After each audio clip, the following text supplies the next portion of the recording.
Om Namo Bhagavate Vasudevaya. Om Namo Bhagavate Vasudevaya. Om Namo Bhagavate Vasudevaya. Om Namo Bhagavate Vasudevaya. Om Namo Bhagavate Vasudevaya. Om Namo Bhagavate Vasudevaya. Om Gyananandasya Gyananandachanandana Chakshuramritam Yena Tasmai Shri Gurave Namah. Shri Chaitanya Manobhishtam Sthapitam Yena Bhutale Swayam Rupa Kadamihim Tadapi Swam Padantikam Vandeham Shri Guru Shri Yuta Padakamalam Shri Guru Vaishnava Shri Rupam Sagrajatam Sahaganam Raghunathanvitam Tam Sajivam Sadvaitam Savadhutam Parijanam Sahitam Krishna Chaitanya Devam Shri Radha Krishna Padam Sahaganam Lalita Shri Sahakanvitam He Krishna Karna Sindho Deenabandho Jagatpate Gopesha Gopika Kanta Radha Kanta Namosate Tapta Kanchana Gaurangi Radhe Vrindavaneshwari Vrishabhanusute Devi Pranamami Havipriye Vancha Kalpatarubhyascha Kripasindhubhyaeva cha Patitanam Pavanebhyo Vaishnavebhyo Namo Namaha. Shri Krishna Chaitanya Prabhu Nityananda Shri Advaita Gadadhar Shivasadi Gaura Bhakta Hare Krishna Krishna Krishna Hare Hare Hare Rama Ram Ram Hare Hare.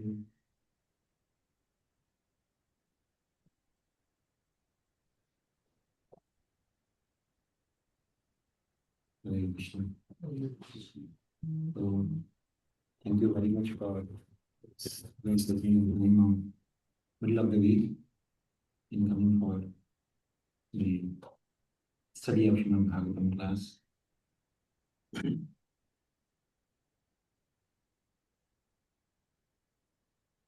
So, does anyone remember what we have discussed so far?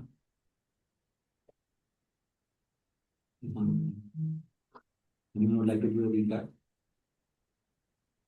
In the first chapter, we started with Siddha Goswami meeting with the Naimisharanya rishis and sages asking the 6 questions. And then Siddha Goswami is answering those questions in the second and third chapter. And last chapter we read about the Srila Vyasdev, why he actually wrote Srimad-Bhagavatam. And Narada Muni, the conversation with Narada Muni, and as well as the Shaunaka Rishi is actually glorifying Siddha Goswami at the beginning. That's how we started the class last week. And I think today you said you're going to describe how Narada Muni came to before Narada Muni's birth of Narada Muni, what was his previous births. Yeah, so Narada Muni actually pointed out the defect in Vyasdev's compilations. So the compilations are perfect, but because these compilations do not include the glory of the Supreme Lord, exclusive glorification of the Supreme Lord, therefore you're not feeling satisfied. So the only thing that can actually bring satisfaction to the soul is exclusive glorification. So that is what is actually missing. So now we continue from there onwards. Narada Muni's instructions to Vyasdev. So Narada explained that people in general are naturally inclined to enjoy.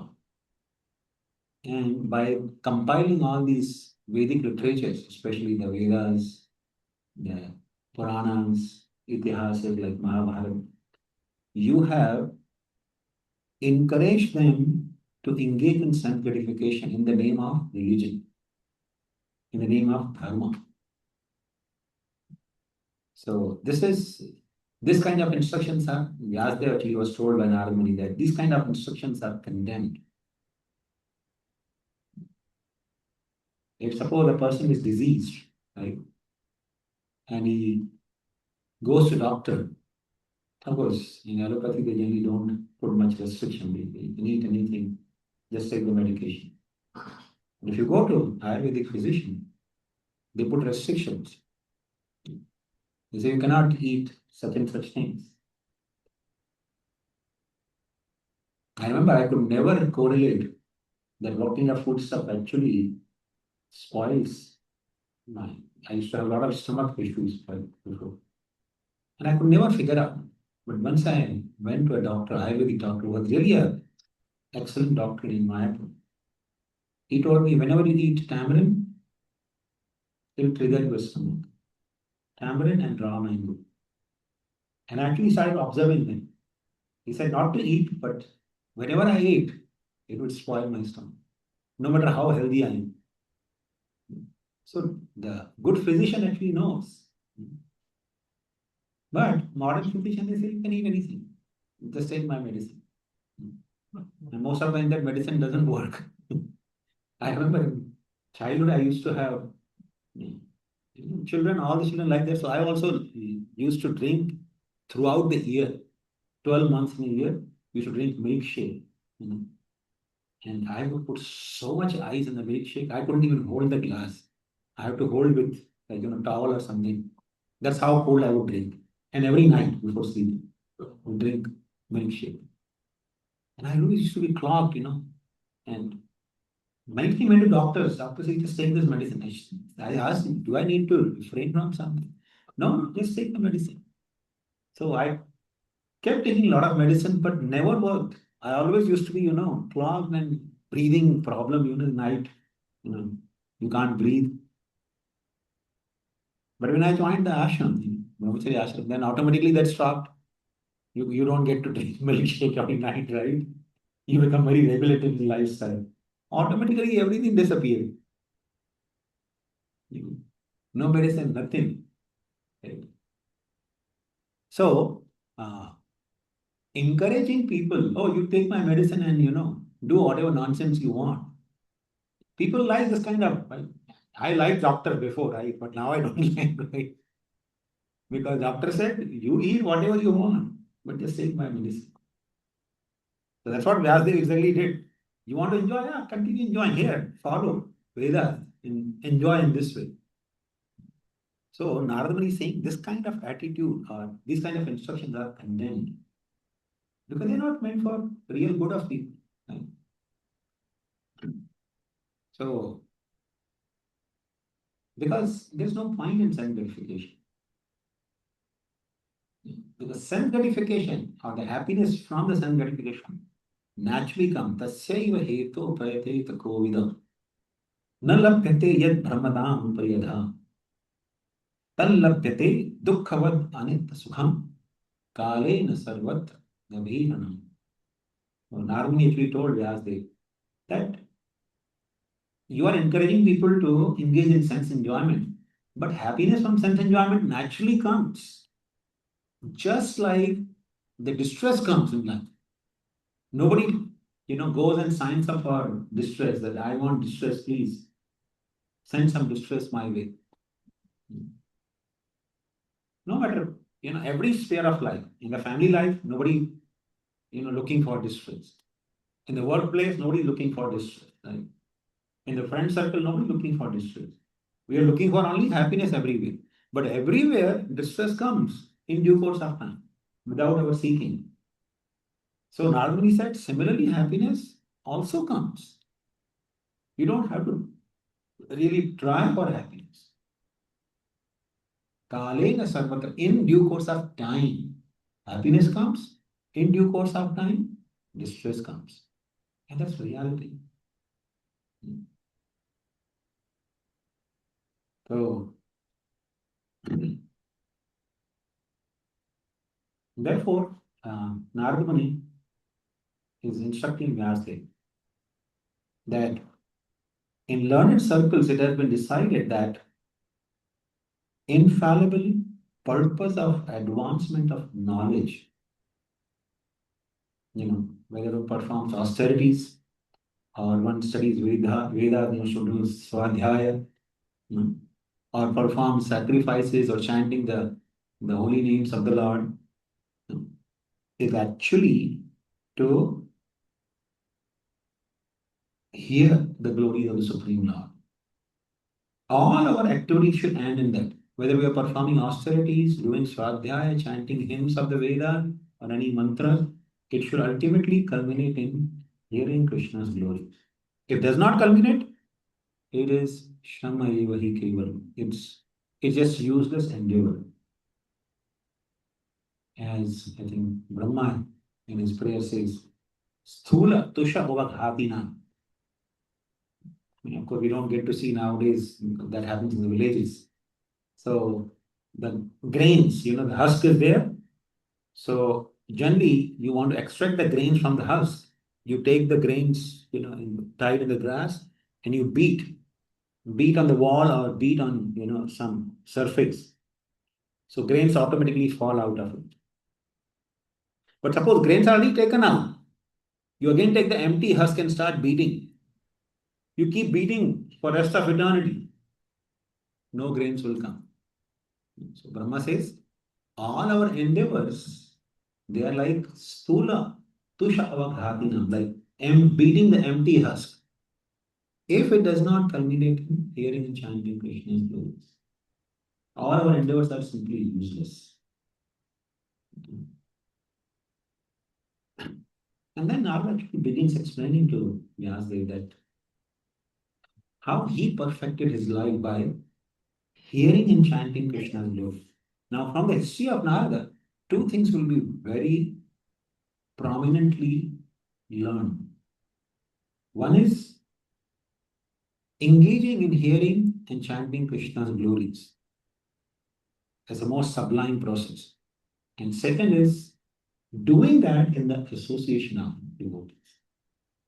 These are the two lessons that come from Narada himself. So Narada Muni explained that before this particular birth as Narada, he was born as son of Brahma.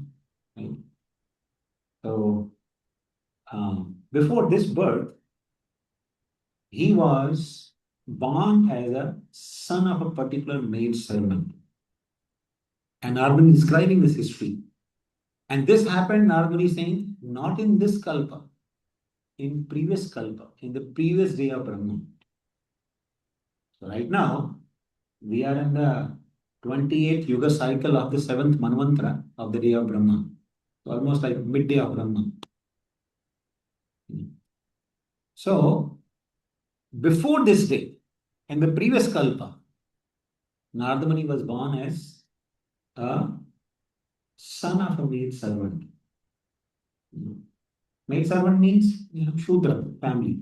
So he was born in the family of a Shudra from a maid servant's womb, and she was engaged in the service of some, can say, Vaishnavas who were sannyasis living in the forest. So she was doing the menial job of cleaning and mopping and sweeping the ashrams. So they were living for 4 months of rainy season, because generally the 2 seasons, especially the month of Varsha and Sharat, these 2 seasons, generally the renunciants or saintly people, they don't travel. They stay in one place. There are actually 6 seasons. Here we know only 4 seasons, right? Winter, summer, spring, and fall. But actually, in Vedic custom, there are 6 seasons.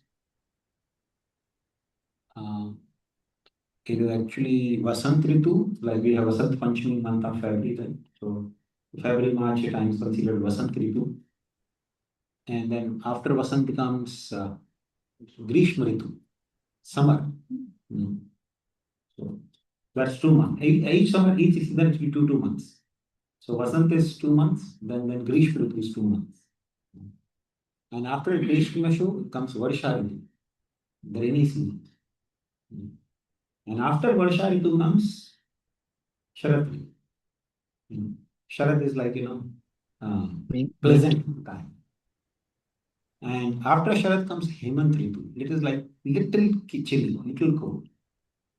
And after Hemant comes Shishir Ritu. Shishir is very cold. So there are 6 seasons.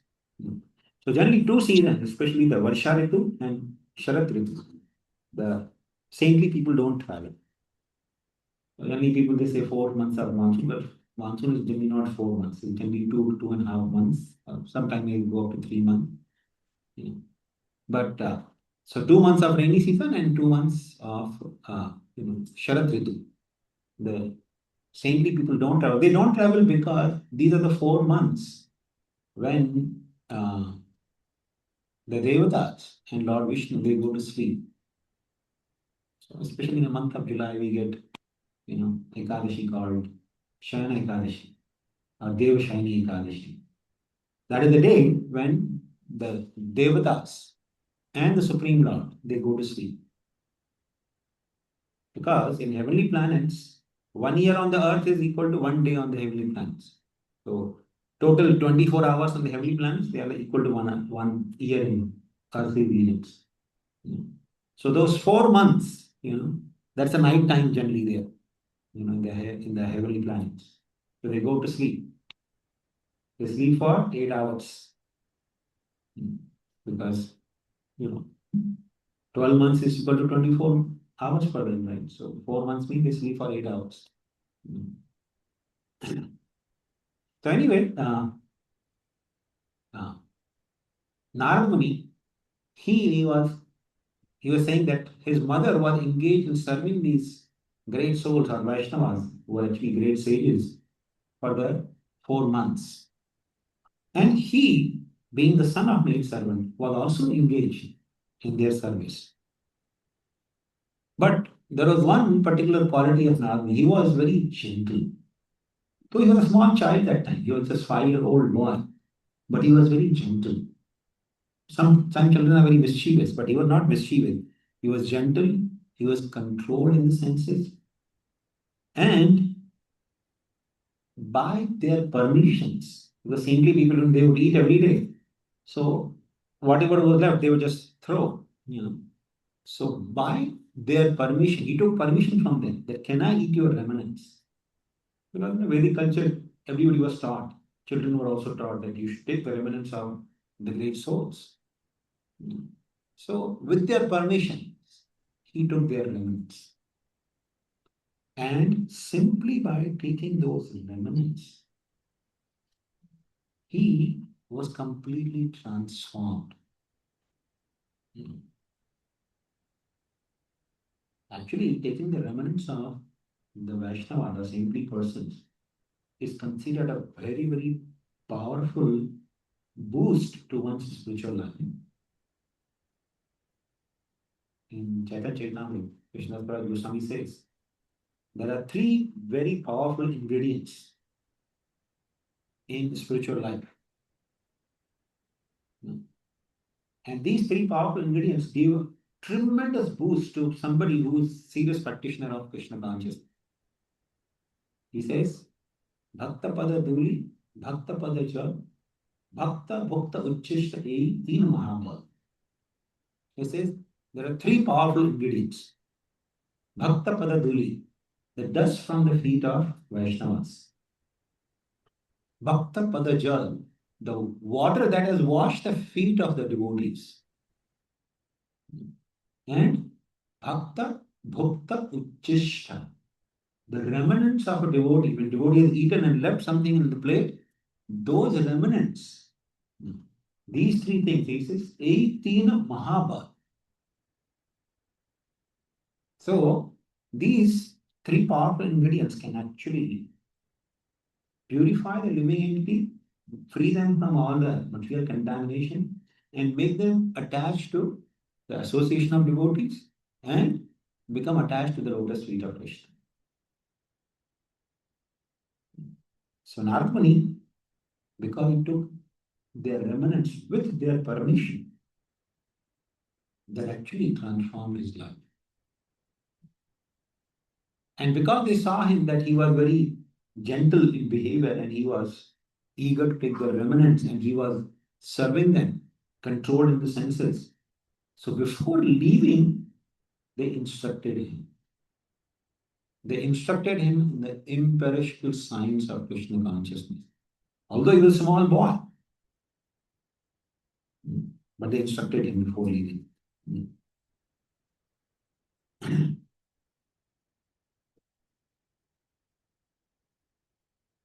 And Narad Muni, he actually explained to Vyasdev that in this world, people generally get entangled in the cycle of birth and death because of their activities, their karma. But same karma, when it is employed in the service of Vaishnava or great souls and the service of the Supreme Lord, become the cause of freedom. It's just like, milk. If you take too much milk, it causes dysentery. When you get diarrhea or dysentery, you can use the milk again to cure it, but in transformed form. When you take yogurt, you can cure the disease. So milk is causing the disease, and milk can also cause the cure of the same disease. So karma is a cause of bondage in the cycle of birth and death. And similarly, the karma which is employed in the service of Krishna and his devotees becomes cause of freedom from the cycle of birth and death. And then, of course, Narad Muni goes into an ecstasy and starts glorifying the Supreme Lord. Om Namo Bhagavate Tubhyam Vasudevaya Dhimahi Pradyumnaya Niruddhaya Nama Sankarshanaya. Because giving these instructions, he felt ecstatic. When he felt ecstatic, he started glorifying the Supreme Lord. So, he said, then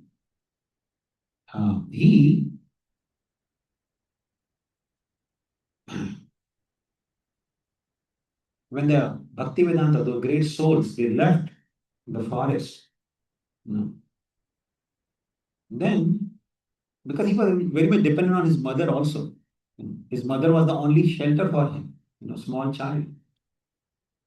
One day, when his mother was going to milk the cow in the night time, she was bitten by this serpent and she died.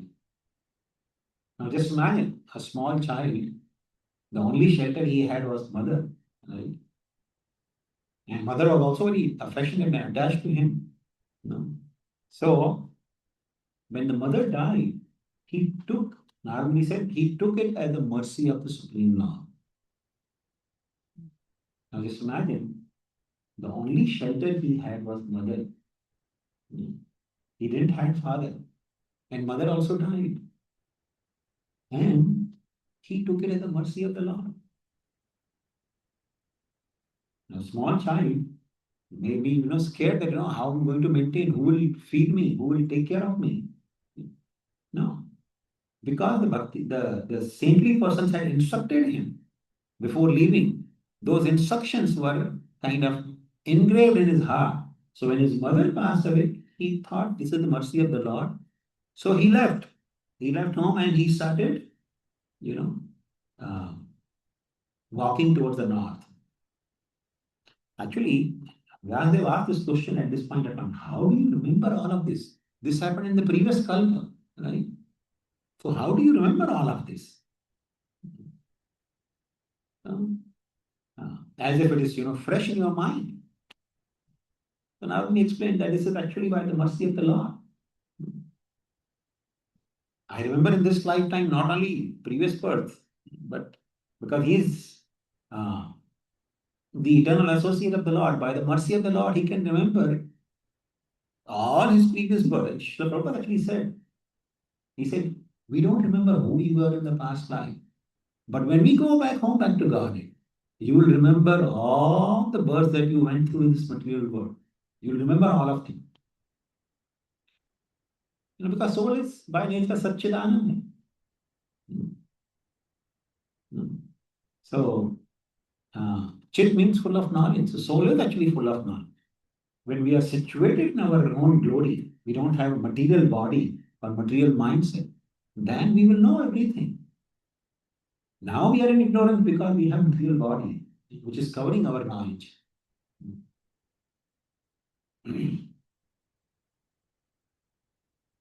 So, Narada Muni, he actually said he departed for the northern side of the north. You find actually typically whenever a saintly person or a person who wants to attain perfection, after leaving home, they start walking towards the north. Because northern side is the north direction, the direction which is leading towards getting out of this material existence. South is the side which actually leads to bondage. Yampuri. Lord Yamaraj's abode is in the south side. That is this south. So south. This is the direction of Yampuri. This is the direction for liberation, getting out of the material existence. So he started walking towards the north, and he passed through so many different forests, villages, pasturing grounds, cities, cow sheds. Now he describes all of that as if it was completely fresh in his mind.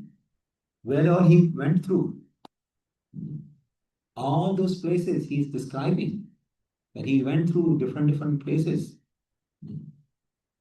Srila Prabhupada explains there in this regard. He says, Narada never mentioned that he saw some factories, or some slaughterhouses. No, he never saw all of that nonsense. So this is modern civilization, which is actually so polluted. You don't need factories or slaughterhouses to maintain yourself, where the Ugra Karma goes on. And Narada walking, he felt very much tired. So in one of the lake, which was crystal clear water, he took bath and drank the water, and by that his fatigue was gone. There he sat down under a banyan tree and began to meditate. He started meditating. And Narmani said, as soon as he started meditating on the Supreme Lord's form as he was described by the sages. He did not start whimsically meditation. So meditation also has to be not whimsical, that I can meditate on whatever I like. They say, put a candle and start meditating on the flame of the candle, or make a hole on the or spot on the wall and meditate on that. A lot of nonsense goes on in the name of meditation. And they say it will increase your concentration. That's not the purpose of meditation. Purpose of meditation is to focus the mind on the Supreme Lord. So Narada started meditating as per the directions of the saintly persons. Prabhupada, we refer them as Bhakti Vedantas. So they were all actually great Bhakti Vedantas. They knew Bhakti means devotion or devotional service, and Veda means who knows. And Vedanta means who knows the ultimate, who has ultimate knowledge of Bhakti. That's called Bhakti Vedanta. So, all these Bhakti Vedantas, they actually instructed Narmani how to meditate on. So, as per their instruction, he started meditating. And Narmani said, as soon as he started meditating, Krishna immediately appeared on the lotus of the heart. You see, this is the benefit when we follow the directions of Guru and Vaishnavas, then Krishna is very easily manifest to us. But if we whimsically continue, uh, our spiritual practices, then no matter how long we may struggle to continue, Krishna may not manifest himself. Krishna says also in Bhagavad Gita, Naham prakasha sarvasya yoga maya samavita. I am not manifest to everyone. For most of people, Krishna is covered by his yoga maya.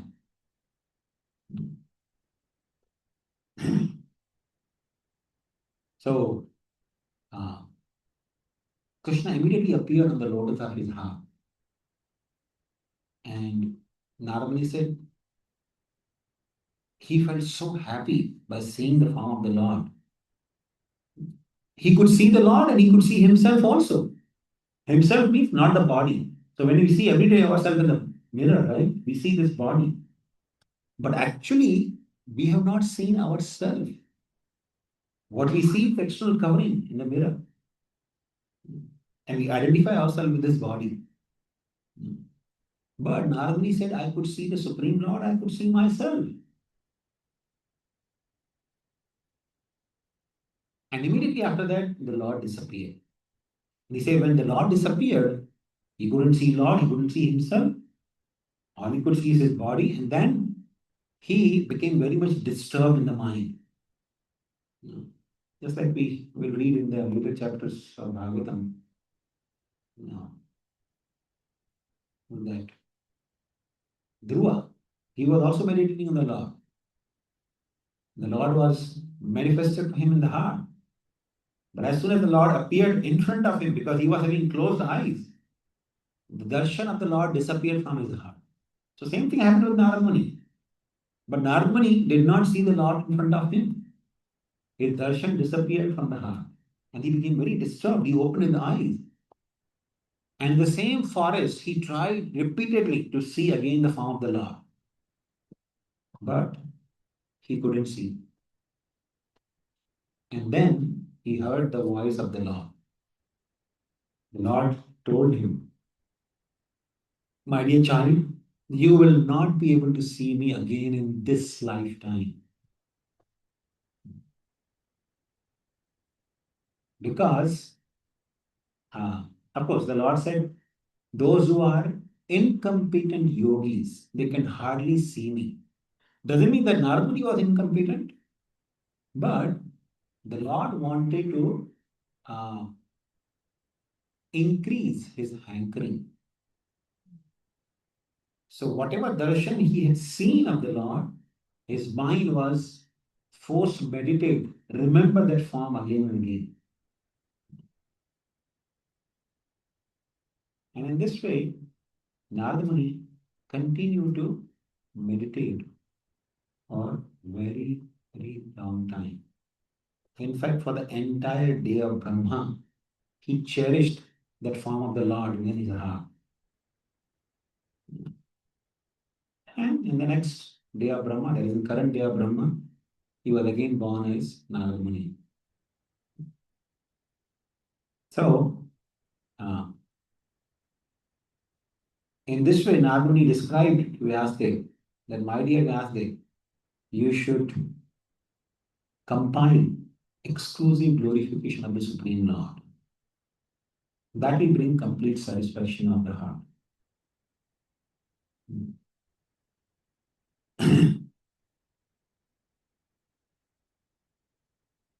So Sonagarahi, he asked the question that, okay, after Narada Muni left, what did Vyasdev do?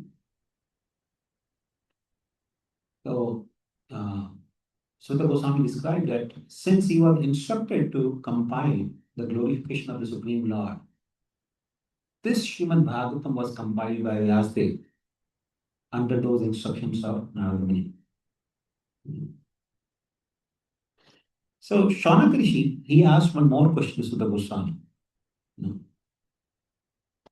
Because Sutta Goswami explained that after compiling this Srimad-Bhagavatam, Vyasdev, he taught this to his son.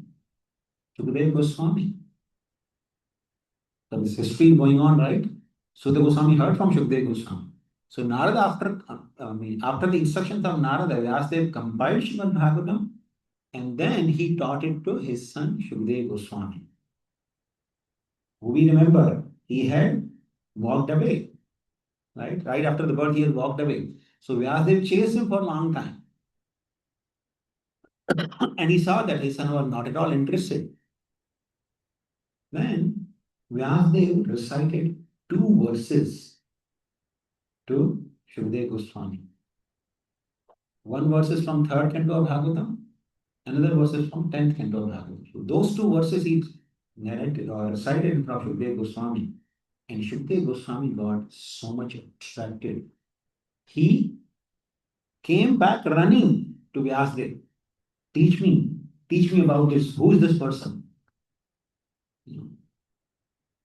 So these two verses were, one was from third canto of Bhagavatam. Aho bakiyam sanakalakutam. This is a verse spoken by Uddhava. He is speaking to Maitreya Rishi. In this verse, he is finally saying, Aho bakiyam sanakalakutam. Aho baki. Aho means alas. Alas, this Baki. Baki means the sister of Bakasura, Putana. Aho bakiyam sthana kalakutam. This Baki, the sister of Bakasura, Putana, she smeared on her breast kalakuta, the deadly poison.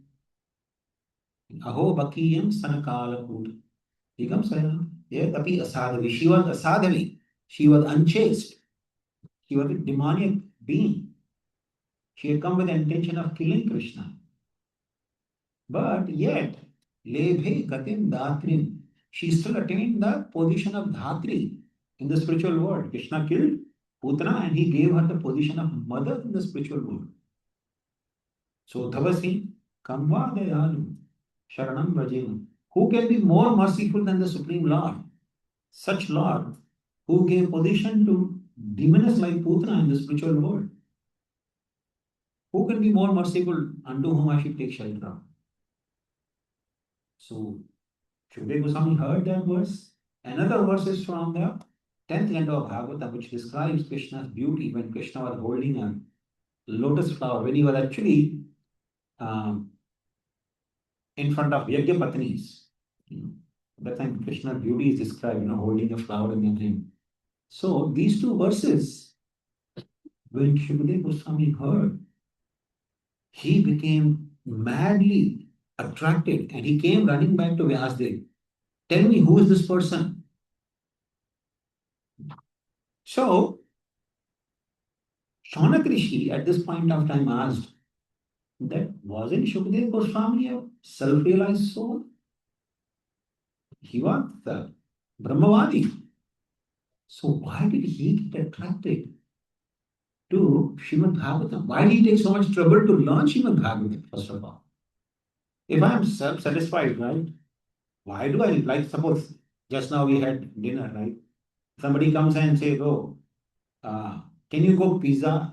You say, why do I cook? I just eat. I don't want to cook. You are hungry, go and cook, right?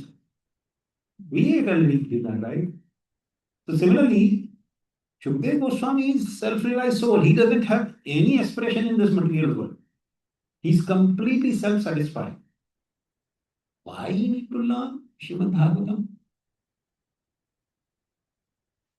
And that's when Sutta Goswami speaks the most famous verse in Srimad Bhagavatam. Because Sanakarishi said, Shukadeva Goswami was Atmanam, right? So why did he learn Srimad Bhagavatam? Sutta Goswami says, Atmaramasya munayo nirgrantha virukrami kurvanti ahetukem bhaktim iddham bhuta guno hari. This verse, which is actually one of the most beautiful and favorite verses of Vaishnavas, says, Atmaramasya munayo. The munis or Atmaramas, the self-satisfied, people who are actually fully self-satisfied. Atmaramas cha means also, munayo, means the great sages. Nirgrantha, those who are completely detached from this world, who have no attachment to this world. Nirgrantha api urukrame kurvanti ahetutim bhaktim. All these categories of people, Atmaraman, Nirgrantha, and Munis, they all perform ahetuki bhakti. Bhakti means devotional service. Ahetuki means without any hetu, without any motivation. So without any motivation, they actually serve the Supreme Lord. Even Atmaramas, they get attracted to serve the Supreme Lord. Kurvanti ahetukim bhakti.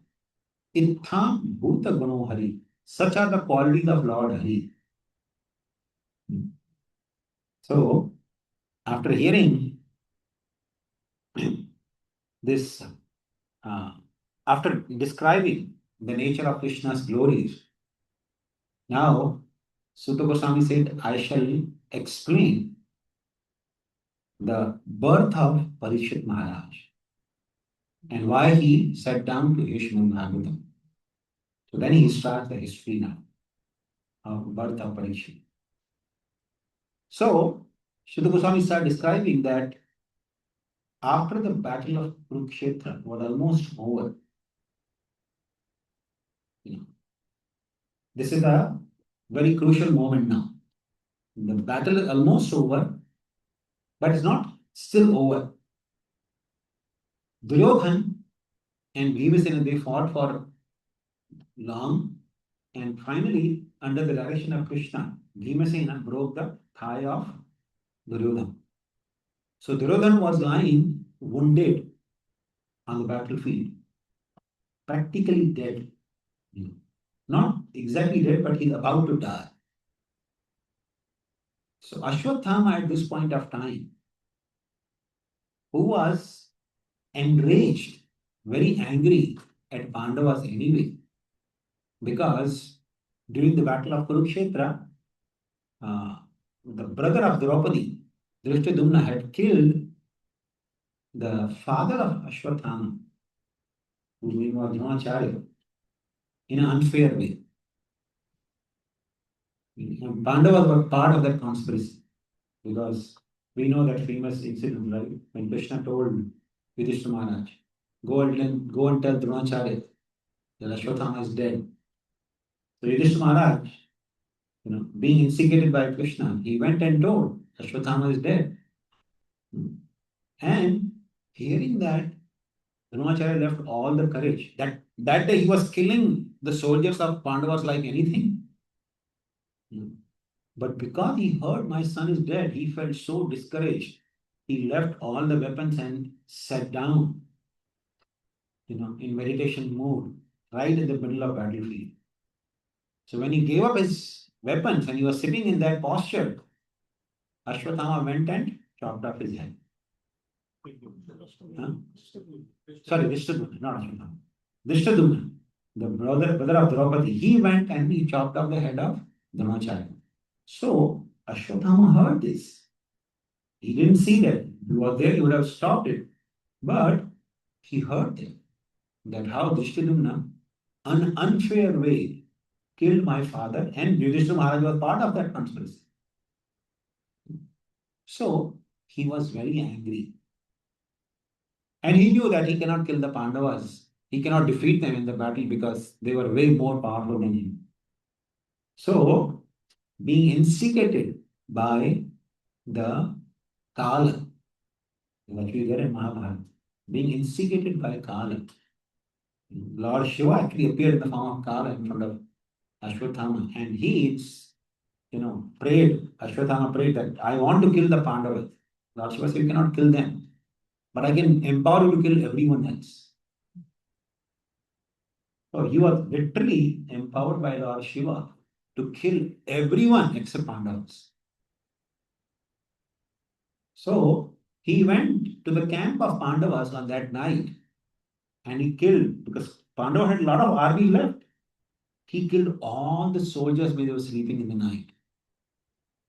And he went in the camp of Pandavas. Pandavas, they were, having some meeting, but the sons of Pandava, the five sons of Pandava, they were sleeping in the camp.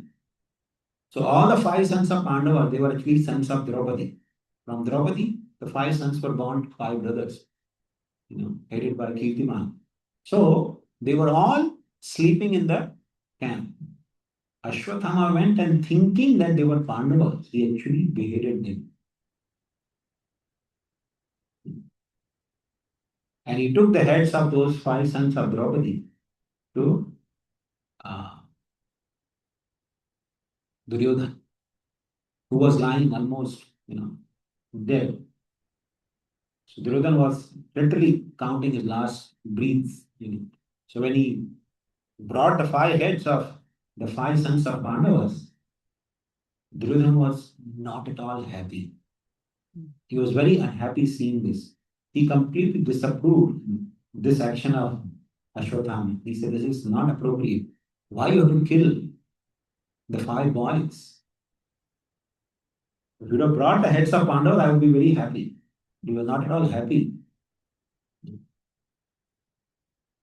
But when Draupadi and the Pandavas, they realized Draupadi was very much weeping and crying. You can imagine the mother losing she had five sons and all five sons were dead. Although the battle was almost over, right? In an unfair way, in the night time when they're sleeping, here comes somebody and kills them. So Draupadi was very much, distressed. And that time, Arjun, he promised Draupadi that, don't worry, I'm going to go and bring the head of Ashwatthama. You will stand on the head of Ashwatthama and then only you take bath. Because when somebody dies in the home, you perform the last rites and then you take bath. Along with the clothes, you take bath. Right? So he said, you will stand on the head of Ashwatthama and then you will take bath. I will bring his head for you. And then Krishna and Arjuna, they said, and Ashwatthama heard that, Arjuna is coming. He has taken this oath that he's going to kill me. So he mounted his chariot and started running away. And Krishna and Arjuna, they are chasing him from behind. And Ashwatthama, he went long distance. He ran away from the Kurukshetra and he ran away long distance. And finally, his horses were tired, so he left the chariot and he started running away. So when Krishna saw that he's running on the foot, and Arjuna also, they got down from the chariot and started chasing him. They could have followed in the chariot, right? But because they are going to, kill, or they intended to kill a warrior, although he was a Brahmana, but he was a warrior. So they wanted to be fair. So they started chasing him from behind.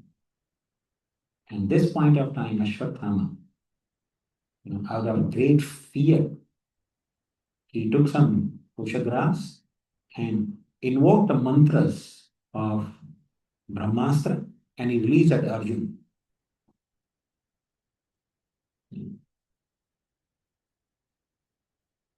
Now, when he released that Brahmastra at Arjuna, Brahmastra was coming like a, illuminating all the directions. The Brahmastra is approaching Arjuna.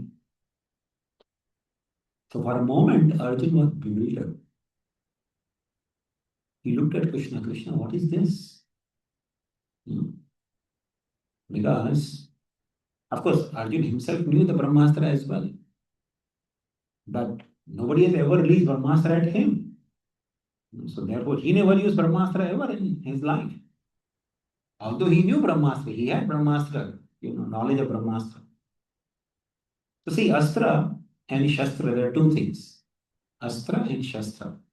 So Shastra generally means dead weapons, like a sword or, arrow you may have. But Astras are living weapons. So Brahmastra is actually a hymn, a Vedic hymn. When somebody perfects that hymn, like, we chant Hare Krishna Mahamantra every day, right? When we attain the Siddhi in that mantra, we can actually see face to face Radha and Krishna. And whatever service we desire, we can actually render the service to them when you attain the siddhi in that mantra. So similarly, Brahmastra is a mantra which is kind of a, you can say, invincible weapon. So somebody can take just blade of grass and chant that mantra, and the mind think on whom he wants to release that. He doesn't have to be, physically targeting that way. Like we target somebody with the arrows or, with the gun. No, he doesn't have to target in that way. Simply in the mind, you'll think, okay, I want to kill that person.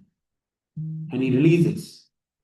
And that astra would go and target precisely whomever it is been, intended for, without harming anyone around. So because Arjun had never released, he was really bewildered. He told Krishna, Krishna, what is this? And Krishna told him, Arjun, the son of Drona, the Ashwatthama, he has released Brahmastra out of fear. Fear for his life, because he knows now he's going to die. We are chasing him to kill him. So he's very much fearful. And that fear, he has released that Brahmastra at him. So this can be counteracted by only by another Brahmastra. So you release another Brahmastra to counteract it.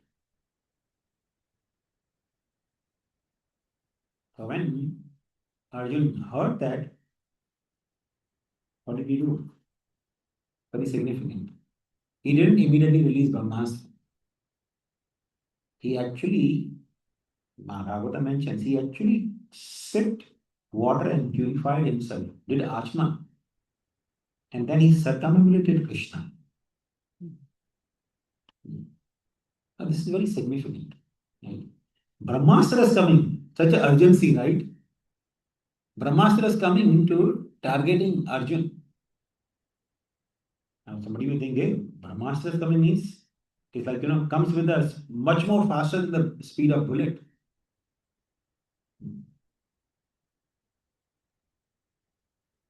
So how much time Arjun can have? Yet he purified himself, he circumambulated Krishna, and then only he released Brahmastra. Now one may think, well, till the time Brahmastra was just waiting or what? No. Brahmastra was coming with the full speed, as regular speed. But Krishna says in Bhagavad Gita, Kalosti, right? Time I am. So Krishna, because he is non-different, time factors are controlled by Krishna, right? So until unless Krishna allows, Brahmastra cannot reach. Right? We know Krishna, he used to leave Sudarshan Chakra on someone, that will immediately kill. But Sudarshan Chakra went on chasing Durvasa Muni. It never killed him. It went on chasing Durvasa Muni. Because intention was to teach lesson to Durvasa. So Krishna, because he controls the time factor, the Brahmastra couldn't reach Arjun. Arjun, after circumambulating Krishna. So this is also very instructive. We may sometimes have an excuse, that, oh, I have such urgency, I cannot chant my rounds, I have to just go. I have to, take care of this urgency things first. But Arjun took his time. He purified himself and he dedicated his act of warfare to Krishna. He prepared himself, his mindset, and then he counteracted Brahmastra. Now, none of us we can say we are in such an urgency, right? So, this is actually a good instruction that how much priority we should give to our sadhana, purifying ourselves and offering our service to the Guru and Vaishnava and Krishna. That should be the priority. So anyway, Arjun, he released Brahmastra. And when the two Brahmastras combined, it actually created tremendous amount of heat and illumination. Because Brahmastra is practically invincible. It's much more millions of times more powerful than nuclear weapons. You can imagine two nuclear weapons combining. It appeared like the whole universe will be destroyed. And of course, this portion is probably not in Bhagavatam, but you know, Vyasdev actually intervened at that time, and he told both Arjun and Ashwatham that you should retreat your Brahmastra, because if these two Brahmastras, go on colliding with each other, it will destroy the whole universe. So Arjun said, I can withdraw, but first he has to withdraw because he has attacked me, So if he withdraws, then I will withdraw also. And then Vyasdev, he told Ashwathama, withdraw your Brahmastra. Okay. And Ashwathama said, I don't know how to withdraw. Now this is very interesting. Ashwathama and Arjun both were students of Dronacharya. Dronacharya was father of Ashwathama, right? And it was Dronacharya who taught Brahmastra to Arjun as well as his son Ashwathama. But Dronacharya taught to Arjun not only how to release Brahmastra, but also how to retreat. He didn't teach that to his son. It's actually very interesting. And Mahabharata describes that when Dronacharya, being very pleased with Arjun, he taught him Brahmastra. He had intention only to teach him it to Arjun. He didn't want to teach anyone else, including his son. But Ashwathama, when he heard that his father had taught Brahmastra weapon to Arjun, he felt a little competitive spirit. He told his father, Father, you have to teach me also. And Dronacharya said, no, you're not qualified. You don't need it and you're not qualified. I cannot teach you. But he insisted, no, Father, you have to teach me. Sometimes children, when they insist, the parents may. So Ashwathama, because he insisted that I want to learn this Brahmastra, Dronacharya just taught him. But he taught him only how to release Brahmastra. He gave complete knowledge to Arjun because Arjun was his favorite student. When the student is enthusiastic and eager, then the teacher loves to teach. So Dronacharya, therefore, it actually shows the liberal nature of Dronacharya. He was such a liberal Brahmana. He wanted to teach it only to somebody who was worthy person. Even his own son, because he was not worthy, he was not given that knowledge. So Vyasdev actually chastised Ashwathama, you nonsense. If you don't know, then why did you release Brahmastra? So now you change the direction of your Brahmastra. Because it cannot kill Pandavas. You can know for sure. Because you cannot kill Arjun, you cannot kill Pandavas. They are protected by Krishna. So even if you release Brahmastra or hundreds of Brahmastra, you will not be able to kill any of the Pandavas. So you have to change the direction of Brahmastra. Really direct it to somebody else. So who is going to direct it? He said, okay, if not Pandavas, then maybe the last descendant of Pandavas. So that time, Uttara, the widow of Abhimanyu. Abhimanyu was son of Subhadra and Arjuna. Subhadra is sister of Krishna. So Abhimanyu was son of Arjuna and Subhadra. And he was also taking part in the battlefield. That time he was a 16-year-old boy. He was just married before the battle. That's actually a very interesting history because Arjun spent, along with his 4 brothers, he spent one entire year living incognito in the kingdom of Virat. And because Arjun also had a curse from Urvashi, we'll discuss some other time the details, but Urvashi had cursed Arjun that he will become eunuch. So on Indra's request, she reduced the duration of curse only to 1 year. And Arjun was told by Indra that this 1 year will be actually useful for you to have this curse.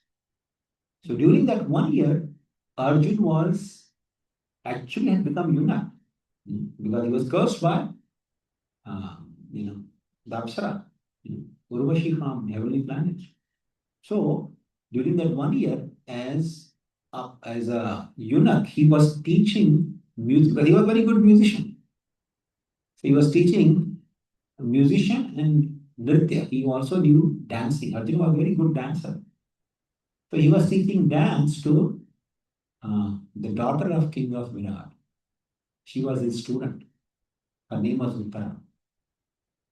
So later on, after 1 year was over, the Kaurava had attacked the Virat kingdom, and Arjun went along with the prince, and he defeated all the Kauravas. So when the king got to know the reality of Arjun and all the Pandavas, he very eagerly wanted to marry his daughter Uttara to Arjun because she had got the training of dancing from Arjun. But Arjun said, "No, she's my student. Student is like the child, so she's like my daughter. I cannot marry her. No. But I'll accept her as my daughter-in-law." So then she was married to Abhimanyu. And this happened right before the battle, right? Because Pandavas finished their exile. So Uttara was married to Abhimanyu. And before going for the warfare, Abhimanyu had placed the seed within the womb of Uttara. So she had become pregnant just before the battle. And battle lasted only for 18 days. Abhimanyu died during that time. It's actually very interesting. Abhimanyu was actually the son of Soma from heavenly planets. So before, when the war was supposed to happen, right? So Indra had asked all the devatas that, please you send your children and associates to earthly planets because we need devatas there to fight against the asuras. So Soma had given his son only on one condition, that I'll give my son only for 16 years. After 16 years, he has to come back. Okay. So Indra agreed, okay, your son will come back after 16 years.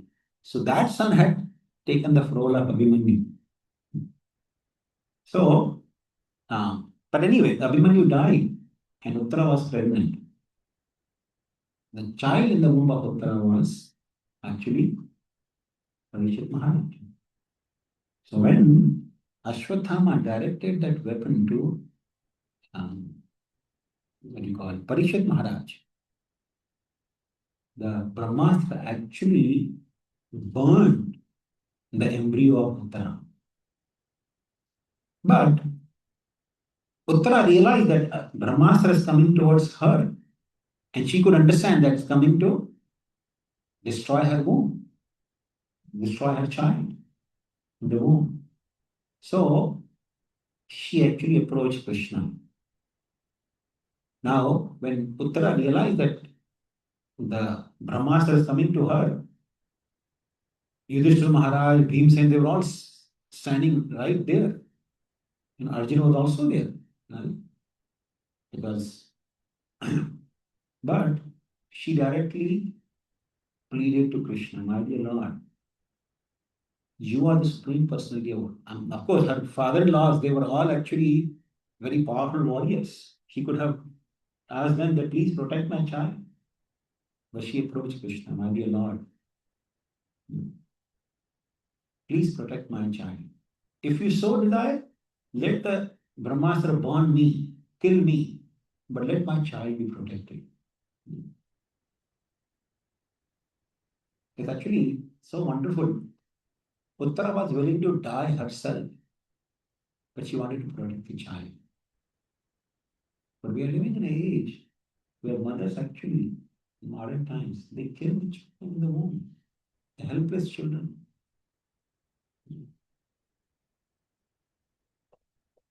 But, she pleaded, and Krishna, of course, entered in her womb, holding the chakra in his hand, and he destroyed or nullified Brahmastra, and protected Parikshit Maharaj. So in this way, Parikshit Maharaj actually saw Krishna when he was even in the womb of his mother. He could see that Brahmastra had come to destroy or kill him, but some very beautiful looking personality, blackish complexion, wearing yellow dhoti, holding chakra in hand, had come and counteracted the Brahmastra. So, when Parikshit was born, he actually started looking for this beautiful personality. He would actually go and look, oh, is this the same person that I saw in the womb? And therefore his name became Parikshit. But birth of Parikshit we will discuss next week. But in this way, Krishna protected Parikshit Maharaj when he was actually in the womb of his mother. So, with this we will end. And at this point of time, if anyone had any reflections or questions, please go. When Narada saw the Lord as a child, did he see himself as Narada? Yes, he saw his original Swarupa. He saw himself as spirit soul. So Narada is the eternal form? Is eternal form. Yes, this is eternal form.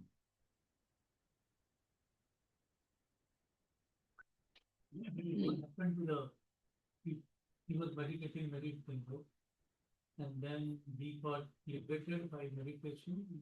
Then he got a birth.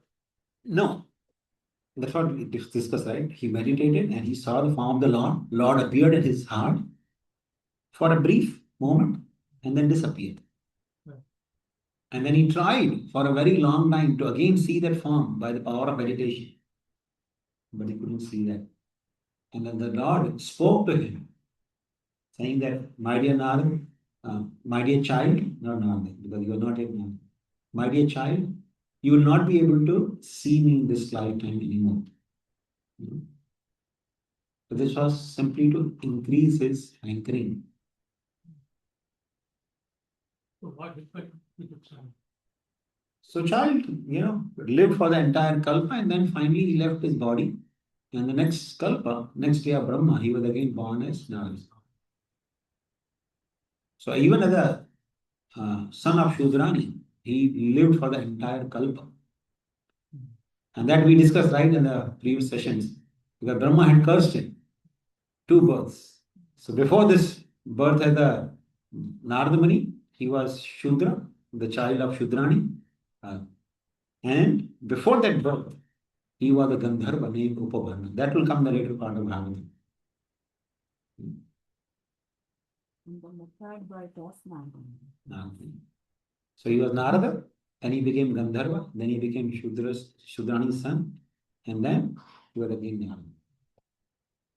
Yes, Paul. Narada doesn't have a spiritual body or material body? That's Because very we nice. never say that. Yes. The Narada Muni doesn't have material body. That is his Swarup. He has a spiritual form. Actually, one time, Hiranyakashipu, he entered the argument with Narada Muni. And he actually took his sword and wanted to kill Narada Muni. And he tried to kill Narada Muni. But he saw that sword was going right through the body of Narada. Nothing was happening to Narada. So he said, Narada, how did you get that body? And Narada said, you also have that body. The only difference, you don't know that. So he gave up the effort of killing Narada. But where does Narada Muni actually reside? In the same material planet? No. He can travel anywhere in the material and spiritual worlds. So He has complete freedom. Constantly travels. There is no Constantly travels. Like Srila Prabhupada and some of the disciples of Srila Prabhupada. Keep traveling. Yes, Prabhu. So Narada appeared as son of Brahmaji, as upon his mind, his Manaskrita. So Brahma has a material body, but Narada Muni have a spiritual. That's very interesting, right? Now, not only Brahma has material body and Narada has spiritual body, but even Lord Shiva appears from the body of Brahma. But he doesn't have material body. He also has spiritual body. Lord Shiva doesn't have material form. Brahma has material form. Even Rudra doesn't have a material. Not all the Rudras. The only Lord Shiva, the prime of all the Rudras. Shankara. Rudranam Shankaraschapi. Right? So Lord Shankar doesn't have material body. But other Rudras, they are living entities empowered by Lord Shiva. So they are called Rudras. So not all Rudras have spiritual form, but the prime of all the Rudras, Lord Shankar, he has spiritual body.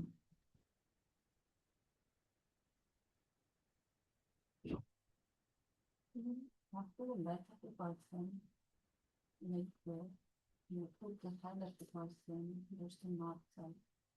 And the north is the side of liberation. That's the reason we do that. What we do?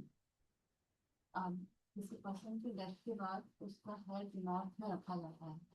Usually जब सोते हैं तो north में से नहीं रखा जाता। तो नॉर्थ जो साइड है वो लिबरेशन की साइड है।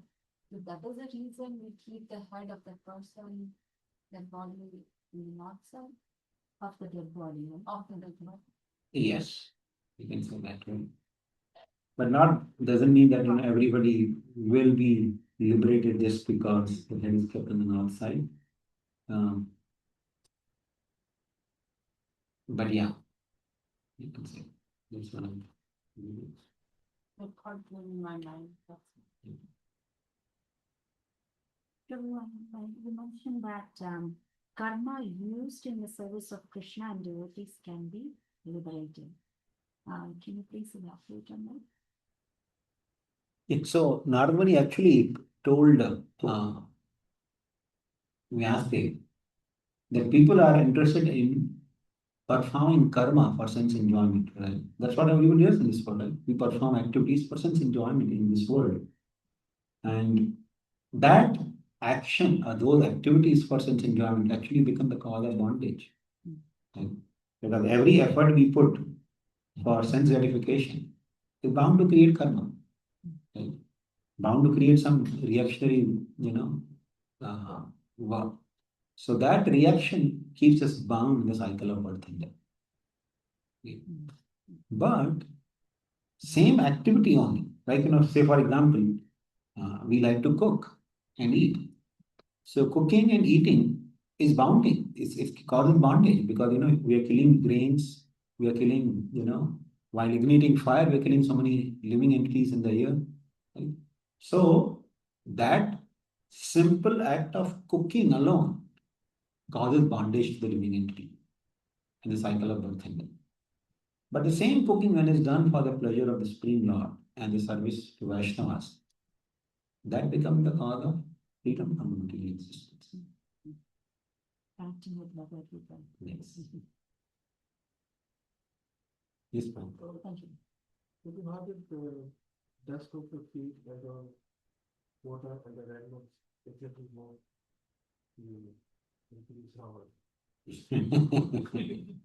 How does the dust, water, and remnants of the devotees work? They work miracles. They really work miracles. How they work miracles? Nobody knows. But by the mercy of Krishna, of course. The mercy of Krishna, because like in Bhagavatam also it is said, Bhavat Vida Bhagavatas Tirtha Bhuta Swayam Vidho Tirthi Kurvanti Tirthani Swantastena Gadamitam. Because the Vaishnavas carry the Lord within their heart, Swantastena Gadavata. Within the core of their heart, they carry Krishna, who holds a Gada in the hand, right? Swantastena Gadavata. Because they carry Gadavata, the Lord who carries club in his hand within their heart. Therefore, wherever they go, they transform those places into the places of being within. They transform that place into Tirtha. Tirthi kurvanti tirthan. So, by the dint of presence of Krishna within their heart, they play miracles. So, dust from their feet, because Krishna is there in their heart. So, the feet also become very, very potent. Even the dust from their feet actually becomes very potent. And the same dust get mixed with water when they wash the feet of the Vaishnavas, right? So same dust is carrying the potency, and water touching with their feet also carries potency. And of course, remnants. Even the person who is taking it, he should not just take it like that, right? He should feel it. He can feel it inside the heart that he's taking dust from the. If he feels it, he will have tremendous benefit, a quicker benefit. But even if he takes without the knowledge, he will still have miraculous effect. He will still have miraculous effect. It's just like the medicine. The children don't want to take medicine, right? Still, when they take medicine, it acts, right? It cures the disease. So, whether somebody feels or takes it with reverence or not, but simply taking it has positive impact. But of course, when somebody has reverence and understanding of that, then definitely the effect is much quicker and powerful. Yes, Paul. No, we talked about Brahma, and this is just. Talk about what, please? Sorry.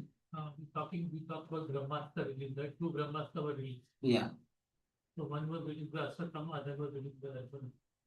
So first the Brahmas, Ashwatthama redirected his Brahmastra to move Bhakta. And then what did Arjuna do? Arjuna declared his other Brahmas.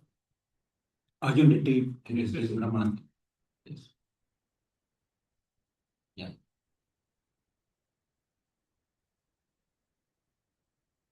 So I think, yes, Paul. Context is what I have another question. Sure, Paul, please It's go not ahead. directly connected to today's topic, but maybe somewhat connected to. Mhm. You just mentioned that just reconciliation of parts. So you mentioned that Lord Shiva has a spiritual body. Yeah.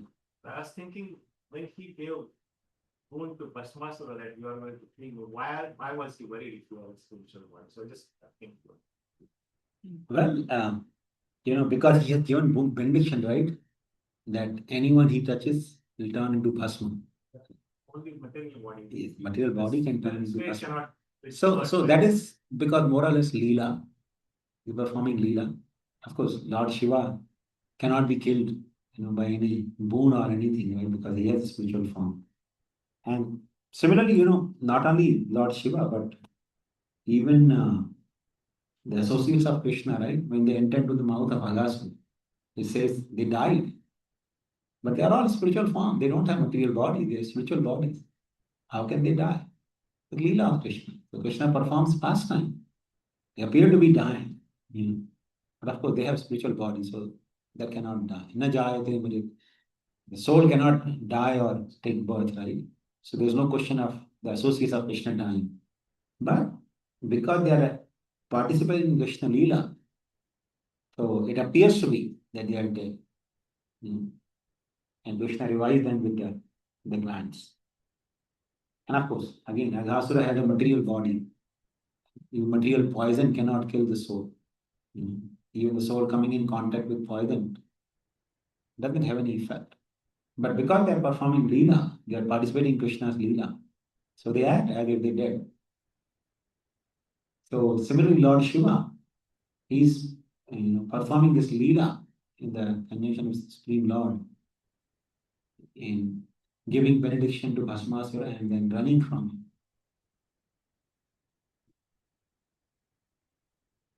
him. This one. You mentioned there were like two lessons which Narada Muni gave, right? First was like chanting and glorifying, chanting holy name, and what was Association. Doing that in association with that would liberate. Nari quickly bring the purification and the desired effect. So is this what desire, like liberation, right? This and what we discussed recently, right? Which you said, like just water and leftover, right? So are those both at the same level, or so either of it? Like if we don't get that thing, like does even we do this term, right? Association and chanting, will it still? That is sufficient. No. So associating with devotees and their association hearing and chanting Krishna's glory is the real process. Then getting dust or water or remnants of Vaishnava, that's like a catalyst. It actually And if we purifies. add both of these, Yeah, if you add that, Amazing. the effect is quicker. Then you are on steroids or bhakti. Steroids are nothing. That's appropriate. okay. These are steroids, powerful steroids. It's different than today's lesson. Hanumanji was there in the 25th cycle of the Ramayana. Mhm. And he was also present during the Mahabharata. He was sitting in the Bhaja of Arjuna's son. Mhm. So that was the 28th cycle. So after the 3 cycles. So Hanumanji is eternal or the spiritual body? I mean, the question came in my mind. That he was present at that time and he was present in Mahabharata aspect. So there are, I believe, 7 Chiranjeevis. Yeah. So 7 people who actually live for a very, very long time. Actually, there are more than 7, but 7 are famous Chiranjeevis. Hanuman is one of them. So although he appeared in the 25th Yuga cycle, in this 20th going on, so he's been living for a long time, but he will live for much, much longer. He will live for still longer period. So similarly, Bali Maharaj, we know Bali Maharaj, he was, what do you call, uh, benedicted by Lord Vamandev. But he will live for the entire Manvantara. And next Manvantara also he will live. He will continue to live as Bali Maharaj. You know? So he is Bali Maharaj now, and he will continue to live for the entire Manvantara till this Vavasat Manu's period is over. Next Manvantara, he will actually become the king of heaven. So he is also Chiranjeevi in one way. He will live long, long time. No, Chiranjeevi means one. Chiran means long, and Jeevi means who lives for. So one who lives for a very long time. Chirka. Just to add that role, likewise when we chant Mahamantra, right? Hare Krishna, Krishna Krishna, Hare Hare, Hare Ram, Ram Ram. So Hanumanji is right beside us. Where is Lord Ram's name? So he's right there, right? Every time we chant, he comes along with us. Yes. It's a blessing. Ashwatthama is also Yeah. Ashwatthama is also Chiranjeevi. next year.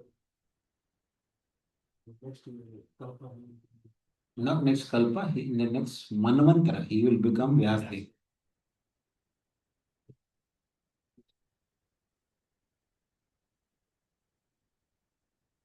Anyone online have any questions or any comments? Okay. I think we'll stop here. Thank you very much. Hare Krishna. Krishna Prabhupada ki jai. Tantra Srimad-Bhagavatam ki jai.